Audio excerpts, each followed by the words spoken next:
Nous commençons cette revue de la presse israélienne par un seul titre qui fait la manchette des deux grands quotidiens israéliens. La Coupe du Monde de football avec des quarts de finale complètement fous. Et oui, et justement, le Israël Hayom titre ce matin « Quel mondial fou » en nous montrant des photos des 4 équipes qualifiées pour les demi-finales. Le Maroc qui a sorti le Portugal, la Croatie qui a sorti le Brésil, l'Argentine qui a sorti la Hollande et enfin hier soir, vous le savez, la France qui s'est qualifiée au détriment de l'Angleterre 2-1. Un mondial qui ne cesse de nous surprendre, ajoute le Israël Hayom, tandis que le Yediot Aharonot lui offre en manchette l'honneur au Maroc, première équipe du monde arabe à se qualifier pour une demi-finale de la Coupe du Monde. Un semi-royaume, titre le Yediot Aharonot avec des lettres rédigées à la marocaine si l'on peut dire. En page intérieure, Yoav Limor, le spécialiste sécuritaire du Israël Hayom, s'avère être également un expert en football et il écrit ce matin: ce mondial est le plus réussi de l'histoire du football, et d'expliquer qu'outre les matchs pleins de surprises sur le terrain, le Qatar accueille des supporters qui ne se saoulent pas, des admirateurs de Messi, des Marocains dont la joie est simple et sincère, mais il comprend que dans une semaine après la finale, le Qatar redeviendra un pays fermé. Raz Chernik, qui suit le mondial pour le Yediot Aharonot depuis le début, qualifie Lionel Messi de sportif complet, lui rend dans son commentaire un vibrant hommage. David Hoffman écrit que pour les Argentins, vaincre sur le terrain n'est rien de moins qu'une véritable mission nationale, et David Perret salue la victoire du Maroc, celle de toute l'Afrique, comme l'a précisé un supporter israélien.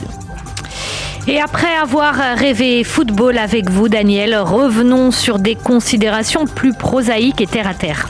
Oui, avec la politique qui n'est jamais très loin en Israël, les quotidiens et les sites d'information rappellent que vendredi, le président de l'État a accordé une prolongation, si je puis dire, de 10 jours à Binyamin Netanyahou afin qu'il complète la formation de sa coalition, ce qui, selon le Israël Hayom, nous réserve une semaine politique particulièrement mouvementée, avec des exigences, encore des exigences, toujours des exigences, cette fois de la part de certains élus Likoud comme Miri Regev, qui elle ne veut pas d'un ministère de l'éducation amputé de certains de ses départements, mais lui préférerait un ministère des Transports élargi. Mais la tempête de ce début de semaine, on la trouve au ministère de la Sécurité intérieure, avec d'un côté des pressions exercées sur le patron de la police, Kobi Shabtai, pour qu'il démissionne, tandis que son futur ministre de tutelle, Itamar Ben-Gvir, lui-même lui demande de rester. Un patron de la police dans l'œil du cyclone, titre ce matin le Israël Hayom. Oded Shalom dans le Yediot écrit que l'absence de Kobi Shabtai lors de la cérémonie de nomination assez controversée de chef de département de la police, par contre sa présence à la bat mitzvah de la fille de Ben-Gvir jeudi dernier confirme qu'il a fait acte d'allégeance à son nouveau ministre de tutelle. Dans le Israël Hayom, Yossi Shedboun suggère de mettre de côté la politique lorsqu'il s'agit de la police. Yaakov Borovitz estime qu'il faut lever le voile sur la répartition des pouvoirs au sein de la sécurité intérieure en Israël. Dans son éditorial central, le Haaretz lui accuse Kobi Shabtai de faillir à sa mission en s'inféodant à Itamar Ben-Gvir. Le Yediot Aharonot, lui, consacre une partie de sa une à l'offensive législative que la nouvelle coalition s'apprête à lancer. Oui, une offensive qui doit justement permettre à Itamar Ben-Gvir, entre autres, d'élargir ses prérogatives en tant que ministre de la Sécurité nationale, et qui doit également permettre à Aryeh Deri de redevenir ministre en dépit de sa récente condamnation à une peine de prison avec sursis. Des amendements à la loi que la conseillère juridique du gouvernement dénonce. Elle devrait refuser de défendre ces amendements devant la Cour suprême. Les sites d'information rappellent que c'est demain lundi que le nouveau président de la Knesset devrait être élu.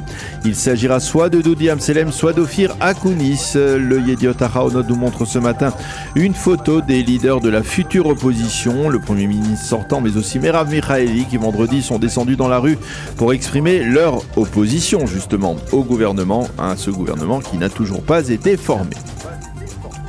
Outre le dossier de la police et de la législation express, on peut lire ce matin plusieurs éditoriaux politiques dans les quotidiens et les sites d'information, Daniel. Ethan Orkibi dans le Israël Hayom se souvient qu'avant les élections, la gauche avait prédit que si la droite perdait ces élections, nous aurions droit à une rébellion du type de celle du Capitole au dernier jour du mandat de Donald Trump. Eh bien pour lui, c'est exactement ce que Lapid et ses camarades sont en train de préparer. Il appelle cela la politique de la terre brûlée. Il citait par ailleurs Ehud Barak qui, dans un éditorial éditorial dans le New York Times et dans le Yediot Aharonot a résumé la situation ainsi. La machine empoisonnée, je le cite, a vaincu le gouvernement de bonne volonté. Agir de la sorte, c'est rendre illégitime aux yeux de la communauté internationale la victoire électorale du 1er novembre, affirme donc l'éditorialiste du Israël Hayom, du Yediot Aharonot. Justement, toujours dans le Yediot Aharonot, le professeur Yuval Albashan reprend également cet éditorial d'Ehud Barak et toujours dans ce journal, il estime qu'un appel d'Ehud Barak à une rébellion civile est dangereux. Shimon Schiffer, toujours dans le Yediot Aharonot, écrit que le gouvernement n'est pas encore né, mais que les partenaires du Likoud nous montrent déjà ce qu'est l'obscurantisme. Fin de citation. Et puis pour terminer ce matin, tous les quotidiens et les sites d'information rendent hommage au musicien Yitzhak Klepfer qui s'est éteint vendredi. En effet, le Yediot Aharonot consacre une double page à Yitzhak Klepfer et rappelle que quelques semaines avant sa mort, il s'était fait interviewer par le supplément culture du Yediot Aharonot. Il était alors revenu sur les grandes étapes de sa carrière musicale avec comme point d'orgue Boogie, le mythique ensemble Kaveret dans les années 70, avec ses tubes qui appartiennent désormais à l'histoire de la musique israélienne, également avec son amour pour la guitare et avec ses gros ennuis de santé qui l'ont vaincu à l'âge de 71 ans.